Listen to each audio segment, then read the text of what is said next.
Okay. On behalf of Beacon House School System, I'd like to welcome you to the final session of the 12th edition of the School of Tomorrow event series. SOT was launched by Beacon House in the year 2000 to engage in conversations with local and global audiences and help inform the direction of organizations, schools, and society at large. My name is Zimmermann, and I've had the privilege of serving on the board of Beacon House's parent company since 2008. Thank you very much for joining me on this panel, Economies After COVID, the shift from response to recovery. COVID has created massive challenges and uncertainty around the global economy. Hundreds of millions have lost their jobs, suffered significant pay cuts, lost their businesses, suffered health-wise, etc. Following this pandemic, education is going to change profoundly. But in what ways? History has shown choices made during crises can shape the world for decades to come. The world after COVID-19 is unlikely to return to the world as we knew it. Many political, social, and technological trends are being accelerated by the impact of the pandemic. What remains critical is the need for collective action to build economies that deliver inclusive economic growth, prosperity, and safety for all. Join us as leading politicians, policymakers, and activists come together for an hour-long discussion and debate over the next course of action in the post-COVID economies. We have a great panel today, and I will now introduce you to our esteemed panelists, who are Ms. Andleeb Abbas, Ms. Lara Rathod, Mr. Simon Anholt, and Mr. Roland Jahnke. I'll start with the ladies. Andleeb Abbas, journalist, speaker, politician, and consultant. Andleeb is an international speaker who is regularly invited by Harvard University, the National Defense University USA, and the School of Asian Studies UK for leadership conferences and seminar. She's also the CEO of Franklin Covey Pakistan, a training and consulting multinational, which is a strategic advisor and consultant to the World Bank, the Asian Development Bank, and many others. Andleeb is a writer and columnist who has published many papers and has written over 5,000 articles for Dawn, The News, Daily Times, and Express Tribune. In 2002, she was declared as one of the top 30 strategic thinkers in the world by the World Bank Washington, D.C. Social Development Department. She's a member of the National Assembly of Pakistan and Parliamentary Secretary for Foreign Affairs since September 2018. Welcome, Andleeb. Thank you. Next, we have Lara Rathod, speaker, creator of 5 video series, activist, corporate consultant, and voiceover artist. Lara's why is to use her voice consciously so that people are inspired to effect change in themselves, their life, and the world. She left an 18-year corporate law career and position as head of legal in London to do work that meaningfully impacts others. Her wisdom, insight, and expertise come from a lifetime of navigating change, following her curiosity, a diverse corporate career, and her single-minded determination to become self-aware. Lara has created compelling content on YouTube and Instagram, including the Red Sofa Conversations, the Corona Diaries, and series on racism and grief and resilience. She's returning to the School of Tomorrow conference for the second time, has spoken on many London stages, and has been interviewed multiple times. Welcome, Lara. Thank you. Simon Anholt, policy advisor, author, and speaker.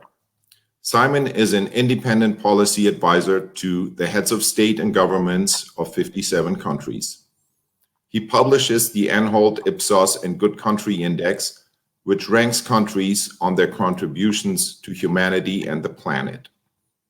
Simon is a speaker on TED Talk and has received over 7 million views on TED.com and another 5 million on YouTube. Simon has written 6 books about countries, cultures, and globalization, and We Can Repair the World in One Generation has been described as a masterpiece. Welcome, Simon. Roland Jahnke, founder and president, Global Sustainable Excellence Concepts from Germany. Roland is an international consultant for UN organizations and governments. He is a moderator and a keynote speaker in international conferences.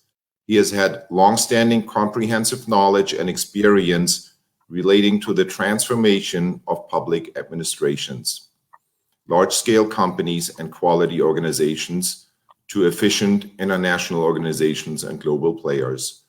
In the education sector, Roland took part in global and regional conferences, forums, workshops organized by UNESCO and employed as a UNESCO observer. He was the chairman of IAQ's Quality in Education think tank and is now in the implementation of quality education projects in many countries, including Pakistan. In addition, he is an international journalist and filmmaker. Welcome, Roland. Hello. We have several thousand people as participants in this session, so welcome everybody. And we will leave time for questions at the end. So please do text us your questions as we go through the session. I will now ask our panelists for their opening statements and would ask them to keep it to within 3 minutes. And may I start with you, Andleeb, please. Okay, thank you, Jim. So the topic is very relevant and it's very pertinent. The post-COVID economics, the shift from response to recovery. As we all know that the world is as it never was. For the last 100 years, nobody has ever seen a stage of the world like this one. We normally, if you look at recessions, economic recessions, you take them in terms of finances. For example, the one that happened in 2007, in that recession, it was very evident that the whole focus at that time was a financial meltdown. And, some countries suffered more, some countries suffered less. This is the first time that the world is looking at a double jeopardy, and that is lives and livelihoods. So, and many times they are mutually exclusive, because when you try to build up the livelihoods, the lives become endangered. And when you try to safeguard the lives by putting down the economic productivity and economic, engine, people suffer, because then there are no jobs. And, in our part of the world, there is hunger and there is death due to hunger as well. So these are challenges that the world has never seen. Now, when this happened in the first wave, the world was in a shock. And most of us thought that, it's like a Hollywood, a Bollywood movie, you're watching a thriller or a horror movie, and you have these ghost towns and everything shut down. And after about, 1 hour, 2 hours, 1 hour, 1 week, 2 weeks, 1 month, 2 months, it'll be like, a bad patch and then off on you go. But it just lasted and lasted and lasted. And just when we thought we got used to it, there's the second wave. So I think what has happened is that we have gone through 4 or 5 stages. One stage was denial, and some people are still in it and they say that there's no corona. Then there was acceptance. And then there was this stage of acceptance and realization where there was fright, flight, or fight. These were the 3 choices available. Either you just get frightened and taken over by it, or you just try to run away somewhere, take a flight, from life, or you fight it out. And then now there is the response and the recovery as well. So for me, being in Pakistan, it has been an amazing experience, because all the research studies that who's going to cope with a health disaster in the world better than the other, we were looking, because in Pakistan we are underdeveloped, we look at the developed model, we look at UK, we look at Europe, we look at US, we see how they handle their health system, because we have hardly a health system at all. So we were looking over there that what they do, we'll follow. And we found out that they had no answer. They went down in a very bad fashion. And so we looked at ourselves and we said, okay, what can we do? And let me tell you that we were the first ones to say, we cannot shut down our economy because there is hardly any lockdown. If 80% of the people in this country live in one room with families of 15 people, just because there can be no lockdown, because they can't live in one room. They will come out, and if they don't have food and they don't earn, they will die. So we decided to balance it, lives and livelihoods, and we introduced this term smart lockdown. And that's why Pakistan as a country came out in the 5 countries quoted by World Health Organization, World Economic Forum, as to ones who innovated during this time and ended up controlling the coronavirus much better than many developed countries. And in fact, our economy now is recovering much faster than our neighbors and the developed economies of the world. But yes, now the second wave has started and the challenge is there again. So for me, there are 3 lessons that I will probably answer later on. Lesson number 1, see the beautiful in the awful. Lesson number 2, diversify the mindset first, then the skill set, then the tool set. And number 3, abnormal is normal. So these are the 3 lessons I came out from this whole thing. Very good. Thank you very much, Andleeb. Lara, would you like to go next? Sure. Thank you so much, Jens. Thank you to Beacon House and the School of Tomorrow as well for having me. I think that we are at an inflection point. This is a seminal moment in our history. It's a reckoning, it's a redefinition, it's a reevaluation, it's partly a rest to allow us to do those things. And we have a unique opportunity right now that we can effect deep, meaningful, lasting change, which can be positive for generations to come. And that is a unique opportunity that COVID has given us, because for the first time in a very, very long time, the whole world is having a collective experience. And I completely accept that there are certain groups and certain people that have been disadvantaged disproportionately as a result of COVID, but it cannot be said that we are not all sharing a collective experience. And when we share a collective experience, that helps build connection. And connection has always been one of my highest values. In fact, it actually inspired the Red Sofa Conversations, where the mission of that series is to delve into topics that connect us on a human level to show that we're more alike than we are different. And here's the beauty about connection. It's been said that the opposite of goodness and kindness is not evil, but is numbness. And what is numbness? Numbness is disconnection. Numbness is disengagement, looking away, shielding ourselves, insulating ourselves, and not caring about other people. And so the next normal, which we will discuss in the course of this panel, is going to look at what does the next normal involve? And I think it involves caring and connection. And the one takeaway that I'd like everybody to realize and to think about beyond this panel is that The next normal is not going to happen as a result of other people doing things.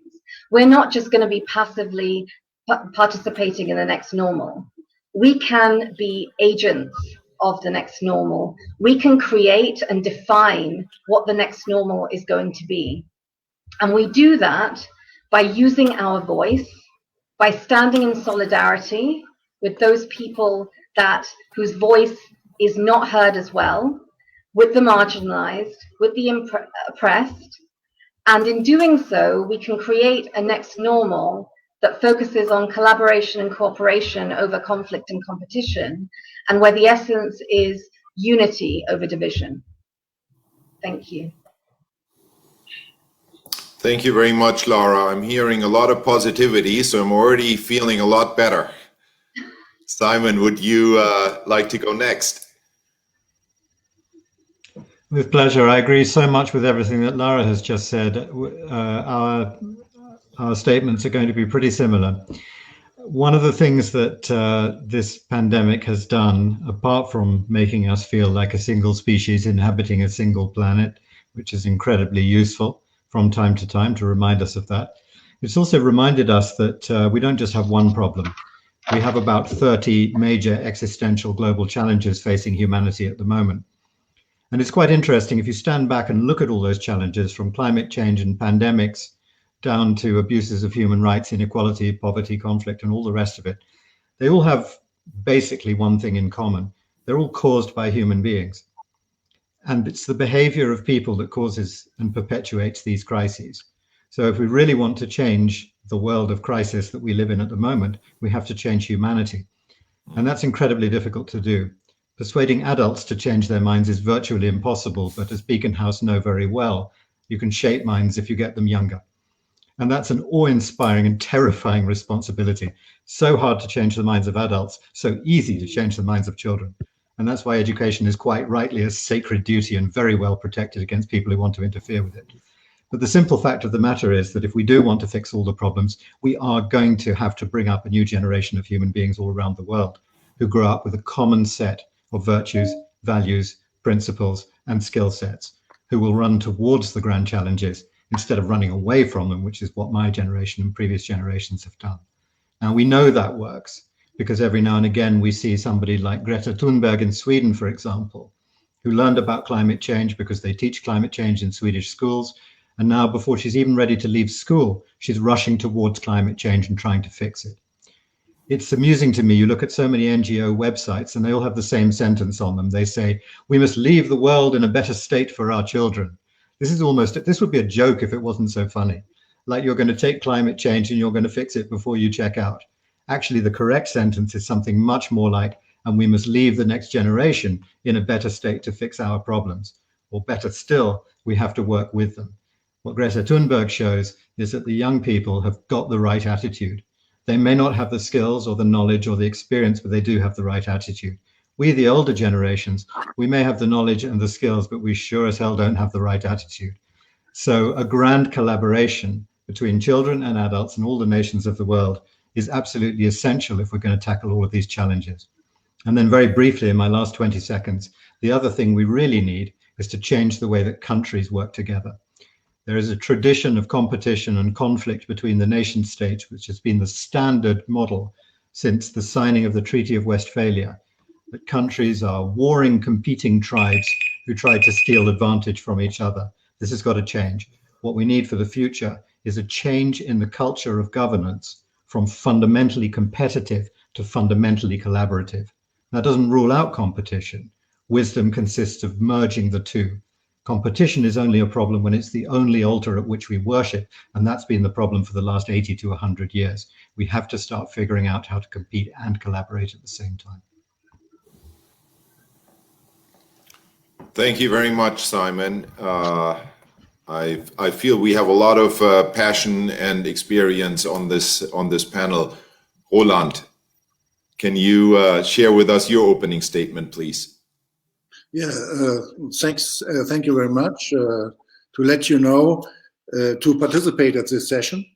And I would like to remember a situation in 2017. I got the opportunity to make the an interview with a Director General of the World Health Organization. It was during the G20 Health Ministers Conference in Berlin in Germany. And I would like to share with you just two short scenes of this interview. I hope it works. I didn't try it before. And so let me check here this one.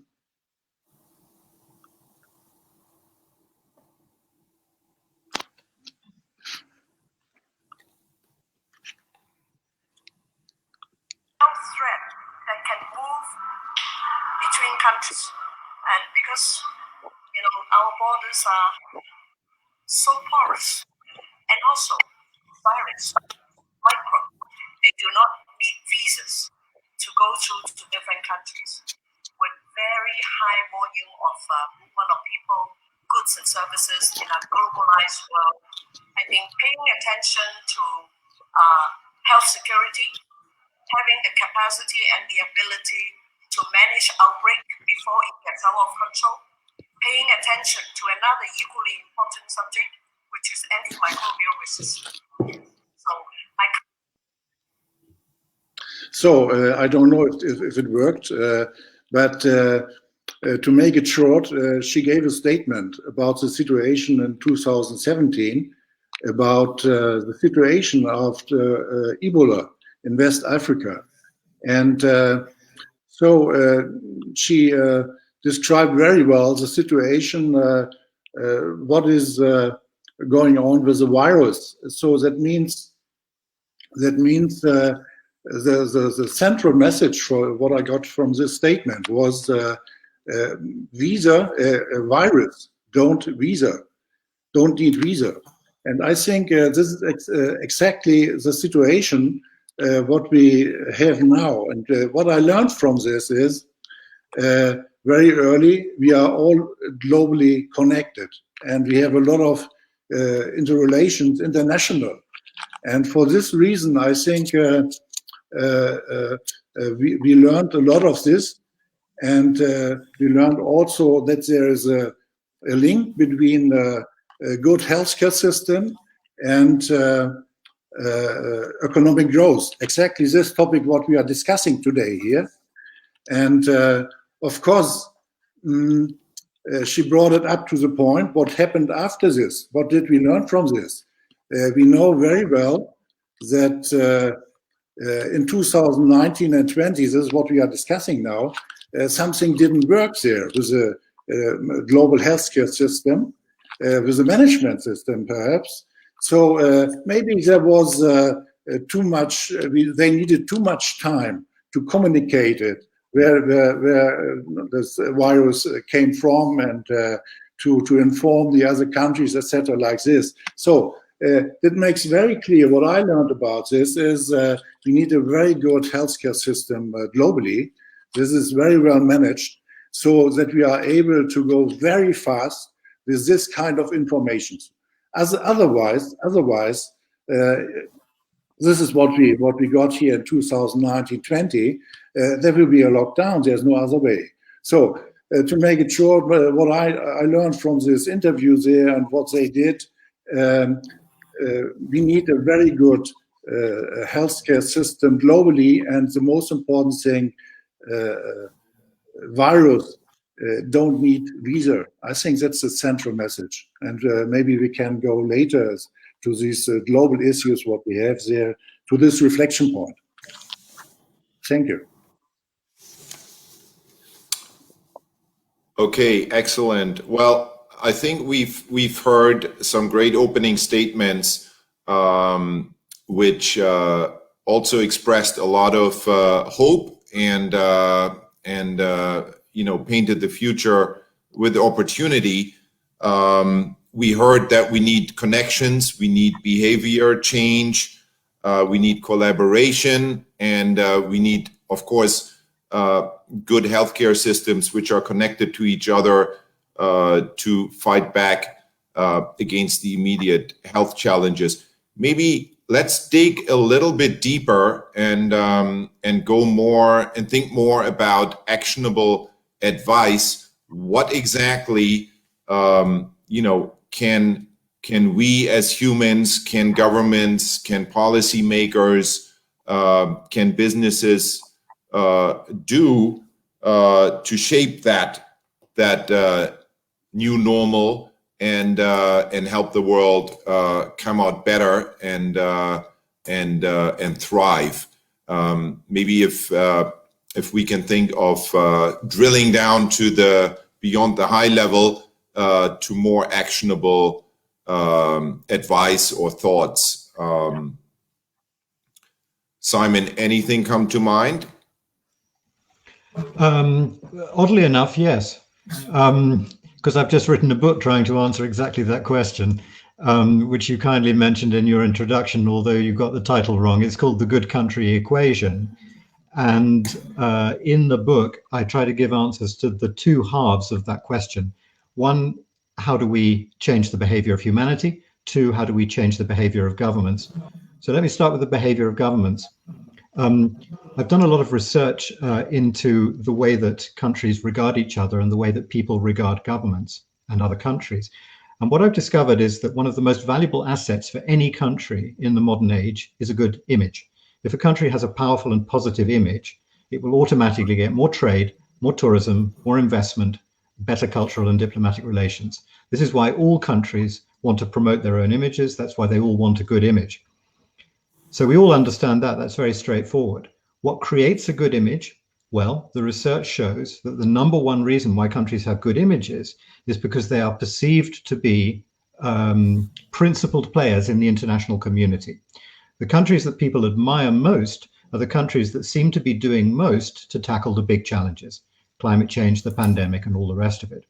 So any country that works hard to make the world a better place outside their own borders as well as inside is a country that will get a better image. And if it gets a better image, it will earn more money. So this is quite an important thing to discover, because it means that when we speak to governments, when I speak to governments, we don't have to say, please do more to tackle climate change or modern day slavery or narco trafficking because it's the right thing to do. This is behaving as if we thought countries were moral entities, but they're not. And the politicians who run them aren't moral entities either. We don't have to ask them to be moral. We just have to show to them that if they start behaving themselves, their country will immediately benefit from a better reputation. And as a result of that better reputation, will immediately benefit from more foreign income, more trade, more tourism, and all the rest of it. So it's in the direct, immediate economic benefit of countries to do more to tackle the shared global challenges. This is an important discovery. And I think we need to just get it out there and make sure that countries and their governments realize this. Thank you, Simon. Andleeb, you are representing a country. What do you feel about what Simon said? You know, Corona is an equalizer. It does not look at whether it's one country or the other country, as very rightly pointed by Roland, but it does not even look at whether you are inside Buckingham Palace or you are on the road. It has affected the rich, the poor, the healthy, the young, the old. And I think this is a lesson for the world to become absolutely interdependent and not feel that if, as long as I can get my people the vaccine and they're okay, that's it. And so if I'm the richest and I have the most, I will be safe. Nobody is safe till everybody's safe. This is the lesson that Corona has taught us, because that's how it came. It was not in countries, then somebody traveled in, brought in, it can mutate, the vaccine can become outdated, ineffective, and it will not affect. So I think what the world needs to do is to realize that until and unless we work for others also and help them eradicate this virus, as much as we work for ourselves, we are not safe. So your success is my success. So the attitude of the win-lose that we've been used to in previously, that, you know, the winner takes all, that attitude has to completely change. And the countries need to, whether it's World Health Organization or a new entity, they need to make sure that they are practicing compassionate economics.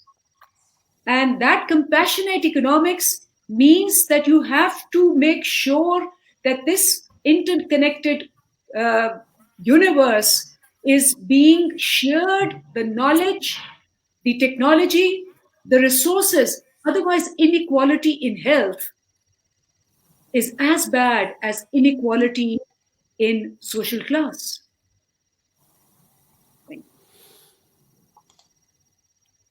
Okay, Lara, any thoughts on this? Yes, I think that in the next normal, we have to accept the basic truth and act with this basic truth, which is that all people are equal, regardless of race, ethnicity, sex, sexual orientation, religion, and skin color. I think that we've spent so much time, energy, and resources fighting against this, but equality needs to be the baseline that we operate from. And when we operate from this baseline, the actions that are needed to do that are we have to sort of go within and we have to tackle this on a multi-level approach, on an institutional level, community level, relationship, family, interpersonal, internal level. But we have to go within and we have to remove the barriers and the biases which perpetuate the systems that are currently in place, the systems of patriarchy, the systems where whiteness is seen as supreme, although it's not. And once we start doing that, and once we build that fundamental premise into all of the actions that get taken, that is how we are going to end up thriving in the next normal and making the next normal something that we can actually be proud of and that our children are proud, as Simon said, to inherit. Right. Well, maybe something for the next round to think about is, I mean, we've seen a lot of protectionism and we've seen a lot of racism around the world in the not so distant past. We all agree that, you know, what you just said is what needs to happen, but do we see evidence of that, and how are we gonna get there? Roland, any thoughts on that? Yeah, I just want to add something about the next normal. I try to share here my presentation. I don't know if it works here. Whatever. Okay. Here we are. I want to show you here something about.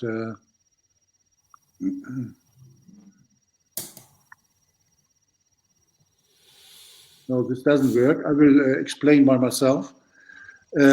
What we have now is what we have to think about is we have already the new Sustainable Development Goals of the United Nations. And there are 17 new SDGs.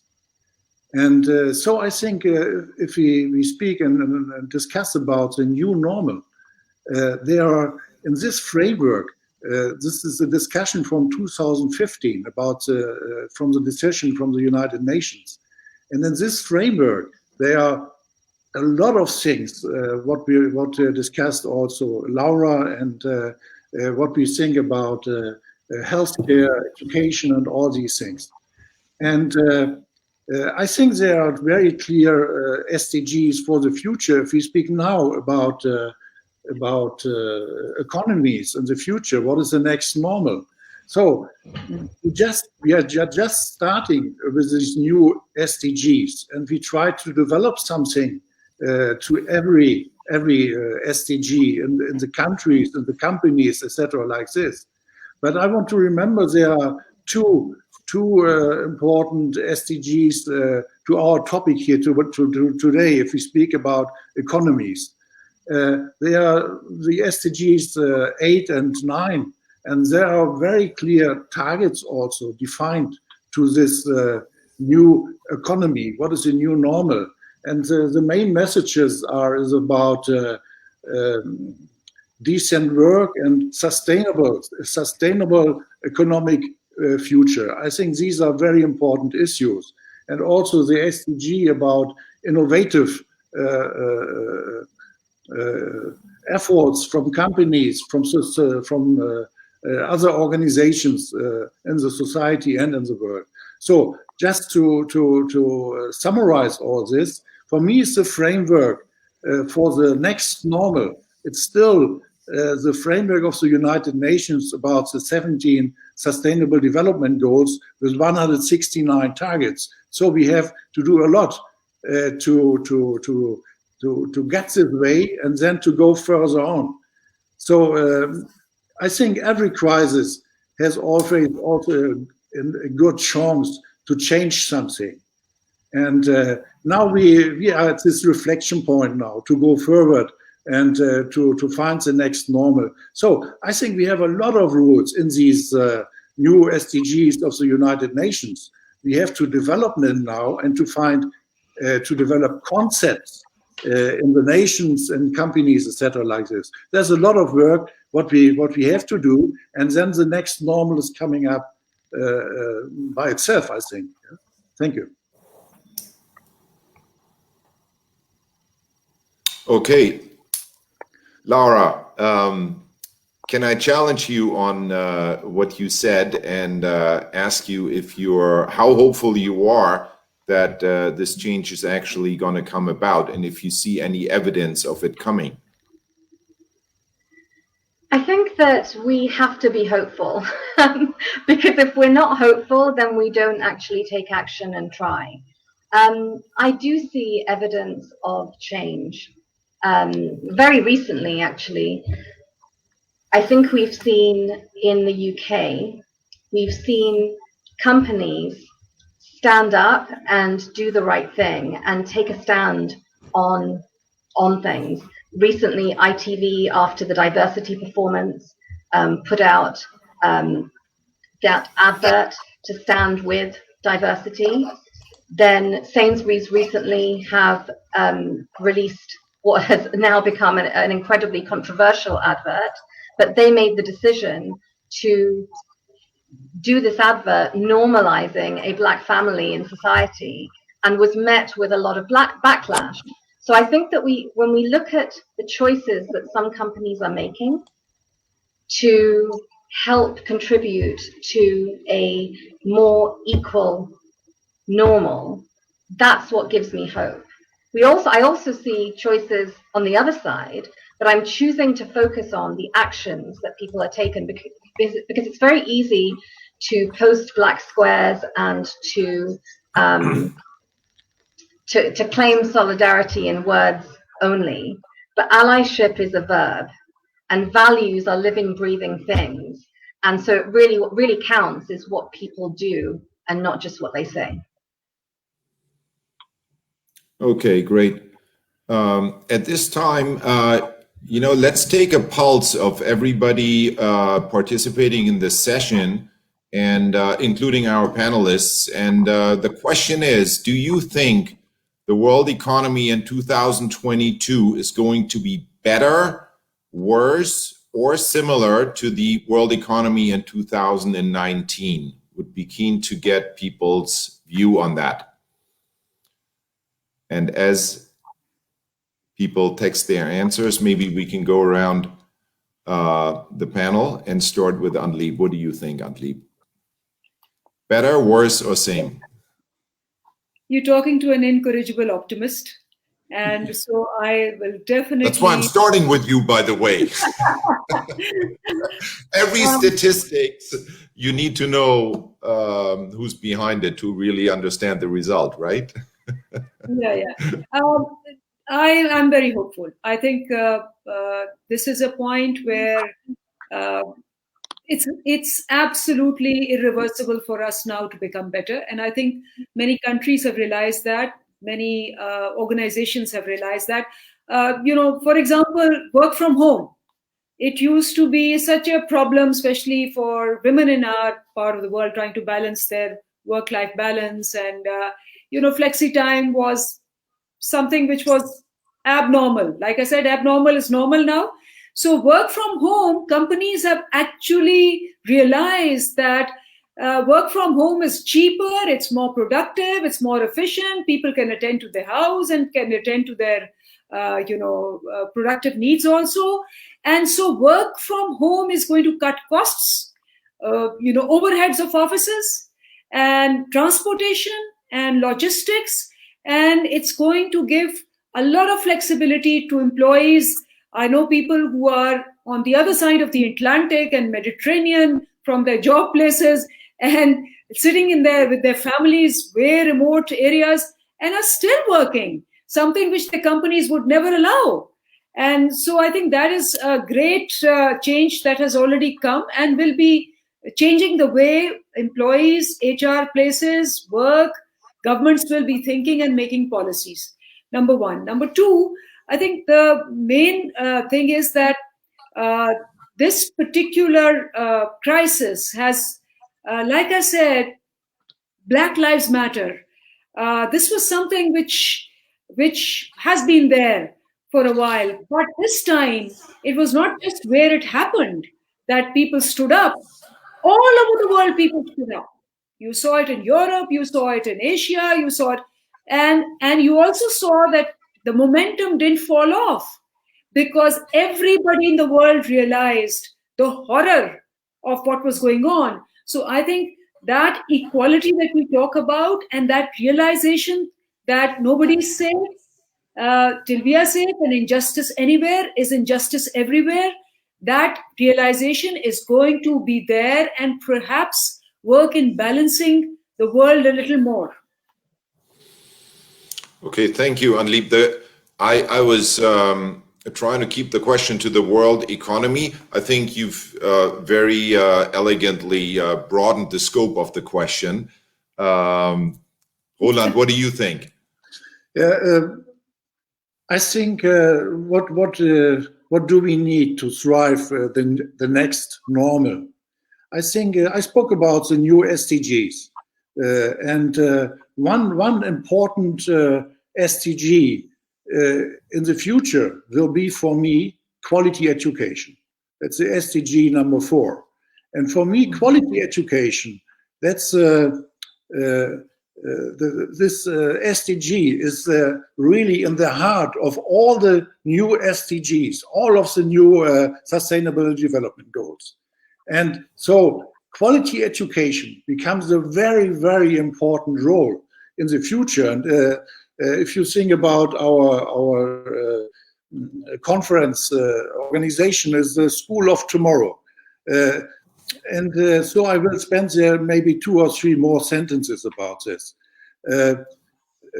This new SDG quality education, this became a new issue in 2015 in comparison to the old Millennium Development Goals. Now we have much more issues in quality education.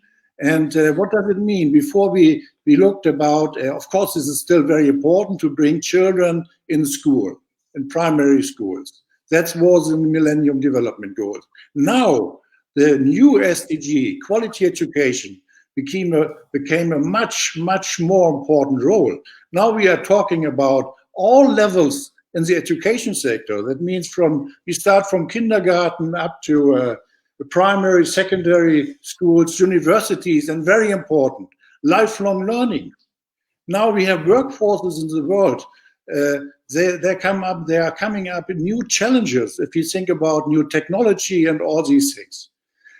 So we need new skills in the future. We need new knowledge about the new Sustainable Development Goals.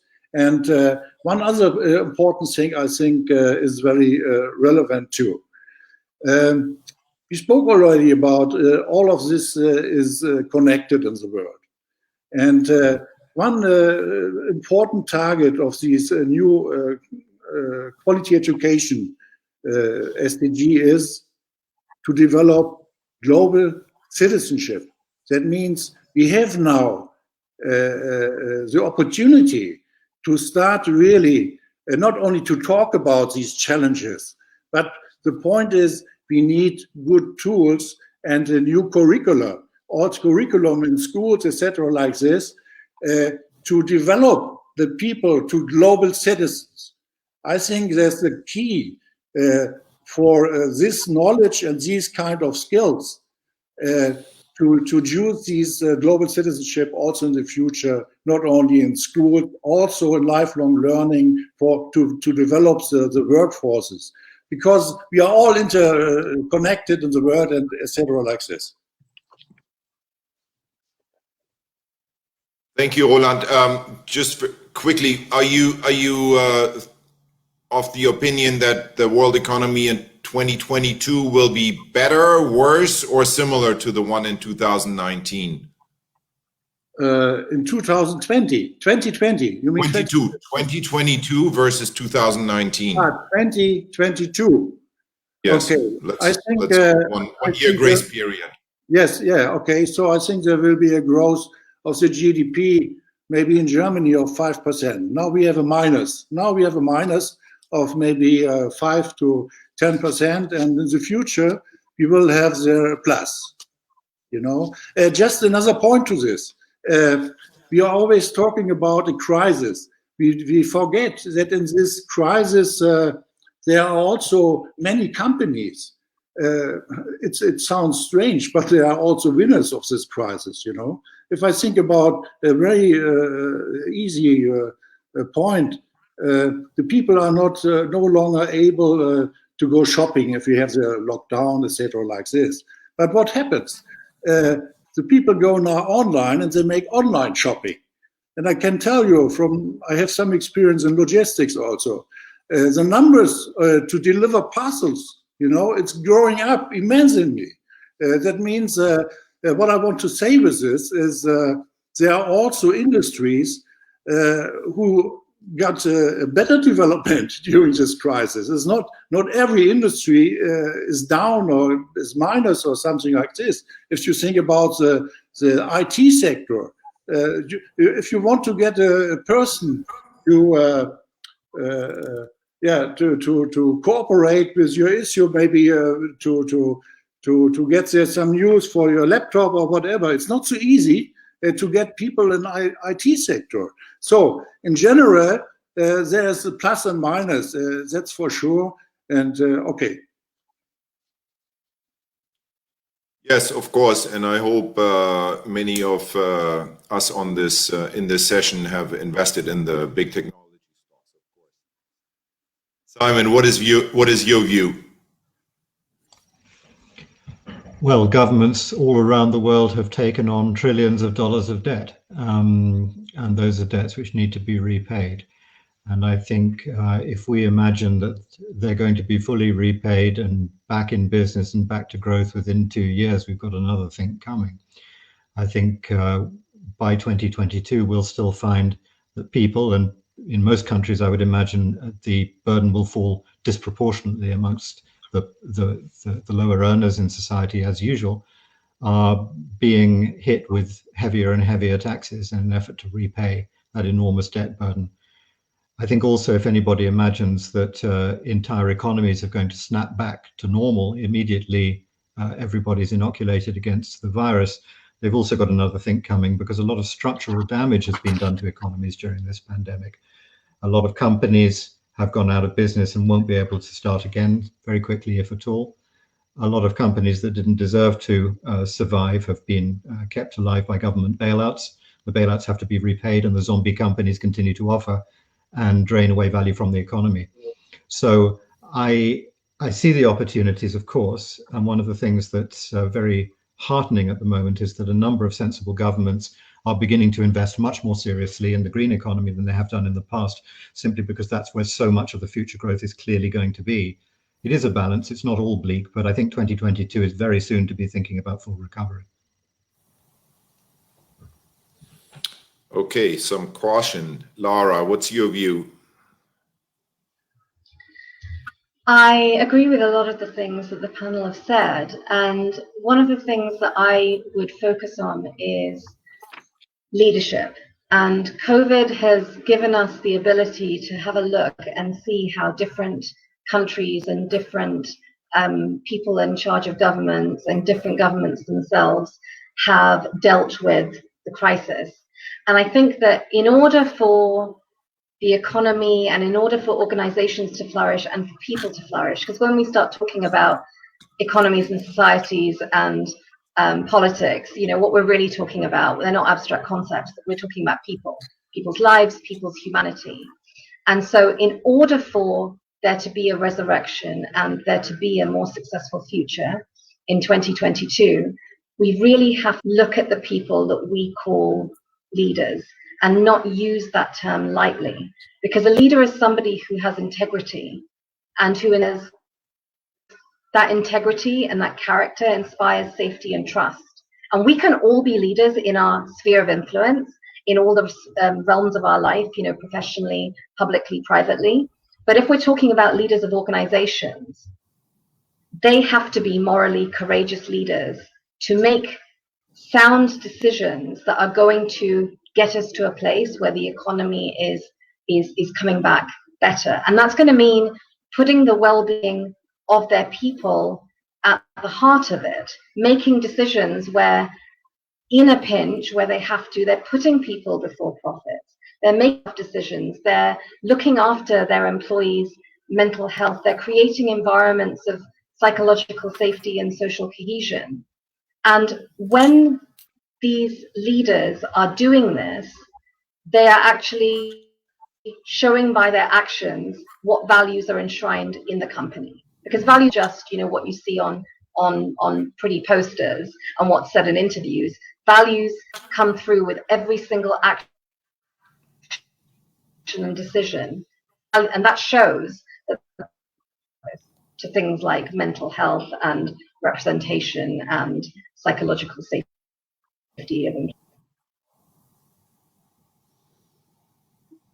Okay, great. Thank you for that, Lara.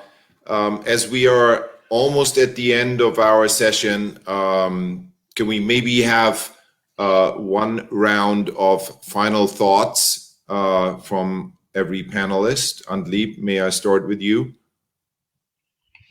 Okay, thank you. I think what I feel basically is that this is an opportunity for us, as you know, the Churchill once said that never let a crisis go waste. So this is an opportunity for the world to really come together. The problem that I see right now is that it's getting isolated instead of coming together. And let's hope that we have enough, wisdom coming out of many areas which can overcome the tendency of just focusing selfishly on what each country's needs is. Because like I said, this is going to be a test for the world economy. This is going to be a test of the world humanity, and the underlying principles don't change. The policies change, the programs change, the projects change, but principles and values don't change. And what has happened in the pre-COVID days was that the world had become so ignorant and complacent about the environment, about how they're living, how they're affecting millions of lives. Our country is hardly contributing to the environmental degradation, but we are at risk. We are in the top 10 countries which are vulnerable to climate change, because the global warming is affecting our glaciers, which is causing floods and so many other things. So I think this is the time for the world to reflect on a collective action, collective forums, cooperation, collaboration, codependence, and really start searching for decisions which are going to sooner or later affect everybody.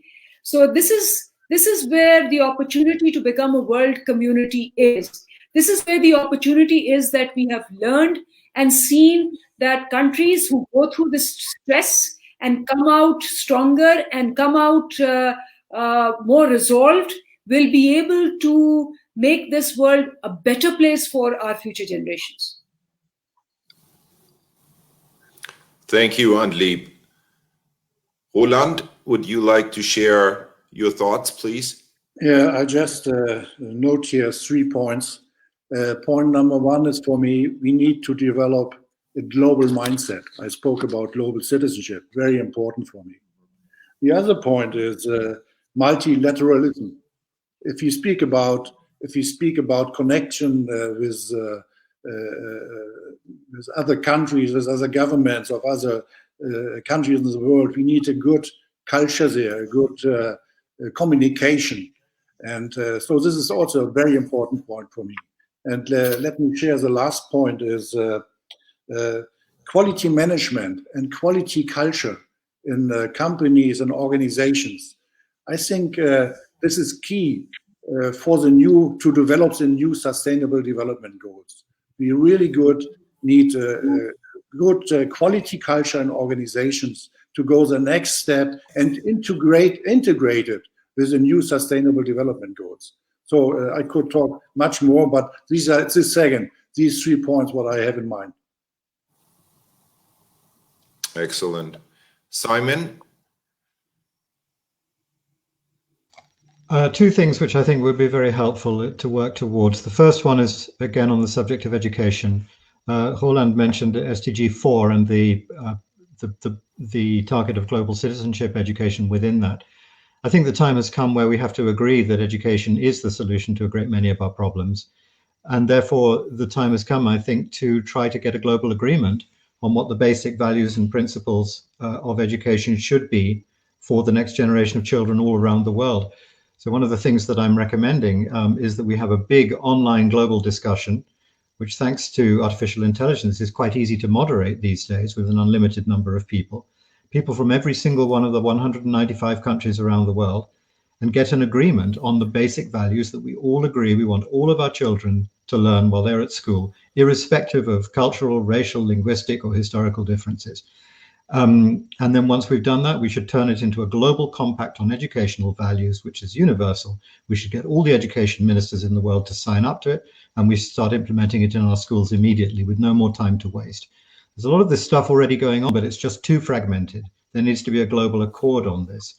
And if anybody doubts whether that's possible, they should go take another look at the Universal Declaration of Human Rights, which was signed in 1948, a moment in history which in some ways was just as turbulent as 2020. And it's a very inspiring document. It's one of the greatest achievements of humanity, in my opinion.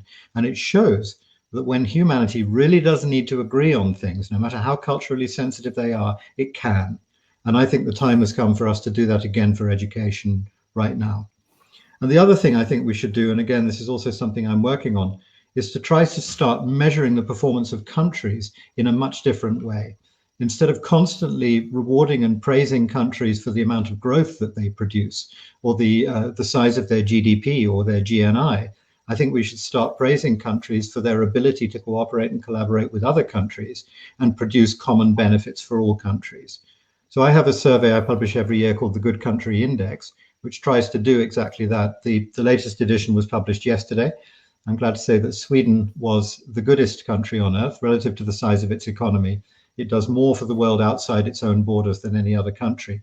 These kinds of measurement, I think, are the ones we should be looking at today. Instead of constantly asking how well is this country doing, which is a very old-fashioned kind of question to ask, we should be asking how much is this country doing? Should I feel glad that it exists? Is it working for a better world for me, my children, and my grandchildren? Those are the questions we need to start answering. And those are the measurements we need to start making. Wonderful. It appears that this panel could be followed by a much bigger conference than the School of Tomorrow conference itself. So hopefully the impetus will live on.